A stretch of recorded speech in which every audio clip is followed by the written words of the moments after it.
Kevin Harvick, congratulations on winning today's Real Heroes 400 at Darlington. We can see you now. That's great. Congratulations on the victory. Walk us through how you were able to accomplish that today in NASCAR's first race back.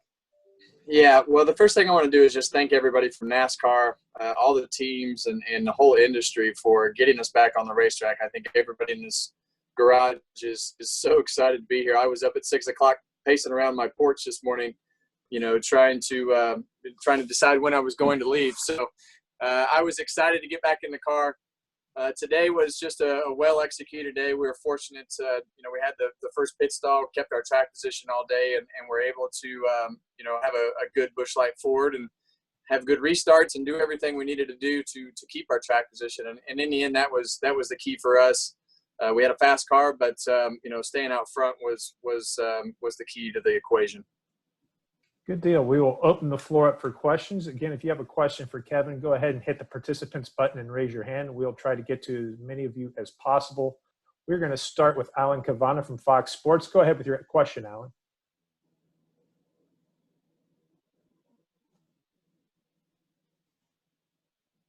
Okay, we will go next to Doug Turnbull with PRN. Go ahead, Doug. Hey, thank you, Matt. Kevin, Doug Turnbull from PRN. I guess we've asked other people this. What was the weirdest part of the day for you? Was it coming to the track and having nothing to do, or was it just no fans being there, or no handlers, or having to race without practice or qualifying? The weirdest part of the day for me was getting out of the car and not hearing anybody cheering.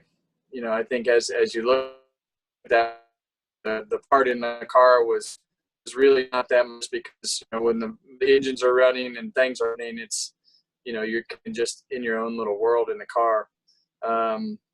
Look, I've been around this deal for a long time. This is not like anything I've ever experienced, but I can tell you that it's very similar to, coming back after 9/11.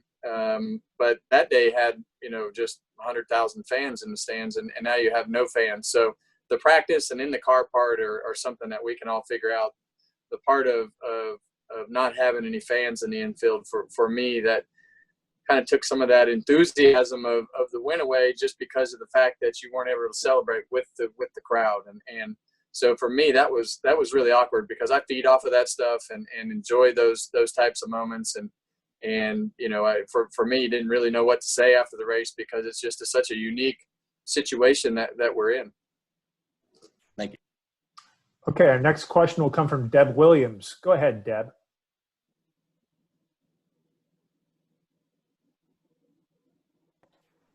Hi, Kevin. Congratulations. Thank you. This was your 50th Cup career victory today, and that ties you with NASCAR Hall of Fame members Junior Johnson and Ned Jarrett. Could you please talk about what that means to you? Well, when you say those two names, obviously they're a huge part of guys who help build this sport, and obviously Hall of Famers. And it's just an honor to have your name next to them. So for me, it's a little bit surreal, I guess you'd say, because of the fact that I don't really like it things. But it would be disrespectful to not give those guys credit for what they do, and what a huge honor it is to have my name sitting next to them. So I've been fortunate, especially since I've come to Stewart-Haas Racing. This was 27 wins together with this group of guys, and I think that experience today of going into our 7th year here has really paid off. In getting our car right, making adjustments on our car, rebounding from the adversity of a bad pit stop, and all the things that came with the day turned into a race-winning day, and that says a lot about the experience of our team, the depth that we have, with everything that Gene and Tony give us. It's just been a lot of fun to drive fast race cars, and to have your name next to those guys goes to show you how fortunate I am to be able to ride in those fast race cars, and we've been able to capitalize on a few. Thank you. Yep. Our next question will come from Jordan Bianchi. Go ahead, Jordan. Kind of following up on that, Kevin, I know you don't always like to talk about your legacy and everything, but when you get to this milestone of 50 wins and you look at your career, at the totality of it, where do you look at it? Where do you rank yourself among, the place in history? Look, I just want to have a good impact on the sport. I may not have thought about that in the first 25 wins. Well, actually, probably need to back up a few wins before that, because I think for me, going to Stewart-Haas Racing, I kind of had a new approach in how I wanted to represent myself. Kids has really changed, the way that you want to be presenting yourself, and so. Look, I've been on a number of different sides of this sport. I've been on the ownership side of it. I've been in trouble. I've been the good guy. I've been the bad guy. I've driven, for RCR and now Stewart-Haas Racing. So I've got to experience a lot of things. It's really hard to define legacy until it's over, right? So, I think you're still writing the book of what you want to do and how you want things to go going forward. I know for me it's super focused on competition and doing exactly what we did today, and that's winning races and putting yourself in a position to win a championship. So I feel like definitely being able to have a part in the sport, and it just takes people to have a part in the sport. And I think my ownership days really allowed me to kind of, diversify how you think about things and how you approach things, and, from the sponsorship side and how you relate to the team and how you understand people. But I thrive on communicating with people and being around people and trying to make things different, better, whatever the case may be going forward. So as far as the legacy goes, I don't know how you determine that until you're done. Thanks. Good deal. Before we go to our next question, Kevin, your bandwidth is slightly low and it's causing a little bit of a lag, but I just wanted to make you aware of that. Well, hey, here's the deal. I just operate off of the NASCAR Wi-Fi. Okie dokie. Good deal. Okay, we'll see how Jim Utter fares here. We'll go next to Jim Utter. Go ahead with your question, Jim. Okay, can you hear me? Yes. Yep. Okay. I was just wondering, Kevin, if you could talk a little bit. You touched on it earlier about how you found the atmosphere when you got to the track today, as far as people that you saw in person, whether it was teammates or officials or other team members. Was there a sort of a sense of relief that or excitement that the sport had started back up? Because it's one thing to talk about it and another to actually see it happen. Yeah, I think, everybody's excited about being back, but there's still that awkwardness of, not wanting to screw anything up. So we didn't really want to communicate closely or, do anything that might look wrong. Because I think today's message was really important to be able to make sure it was sent correctly. So, I know everybody, we've all talked about it before we got in the car today, just about how excited we are, to be back at the racetrack and be able to, even if we're just talking to each other on the radio, at least we're at the racetrack performing and doing what we love to do. Good deal. Our next question will come from Bob Pockers. Go ahead with your question, Bob. Yeah, Kevin, what was Victory Lane like? Awkward. Usually you get out of the car and the crowd's screaming and yelling and react to your emotions and stay out of the car. It was like, well, I don't really know what to do here. It's a situation that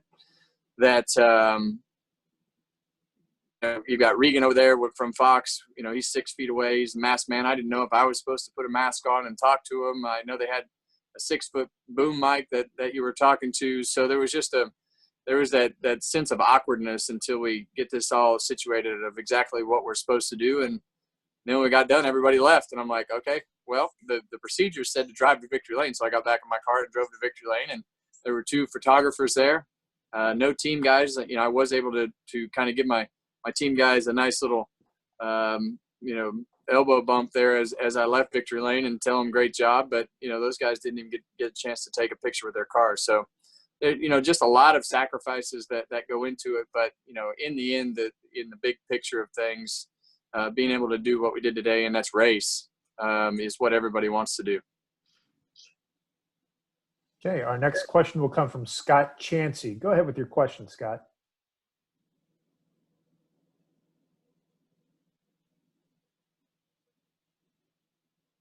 Okay, we'll move on. Davey Sigal. Go ahead, Davey, your question. I'm back. Go ahead with your question, please. Sorry about that. Hey, Kevin, congratulations on the win. You've obviously had the old guys rule moniker, and that's been a thing of yours, and that paid dividends today. I'm curious as to what you thought of Matt Kenseth's performance, earning a top 10 today in his first start with the package and at a tough racetrack of all places. I know you raced around him a little bit today, but what did you think of him? Send the question to Matt Humphrey. Okay, Here's the thing about Matt Kenseth. He should have never quit. Matt Kenseth was winning races when he retired. So, I think as you look at that whole situation of when he got kind of moved out of Gibbs, Matt Kenseth is going to be a huge part of that race team and making Chip Ganassi Racing better. He's going to be great for the sponsors. And, I think as you look at that, I mean, experience and skill, go a long way in our sport. So if you have those two things like Matt does, you're going to be successful, and you don't just forget how to do that. So Matt's a pro, and a very good one at that. Thank you. We're going to try one more time with Scott Chansey with the Florence Morning News. Go ahead with your question, Scott. Kevin, how important was the teamwork in the pits in today's win? I mean, track position was really the thing that gave us the opportunity to win today. And, I think the first pit stall and our guys rebounded from the little hiccup they had on pit road, making adjustments on the car, doing everything. I mean, when you look at a win like this today, this is an organizational win because you have to have your car dialed in when you get here in order to win a race like this. And our guys have just done a great job of putting all the pieces together. And today we're able to capitalize on that and win a race.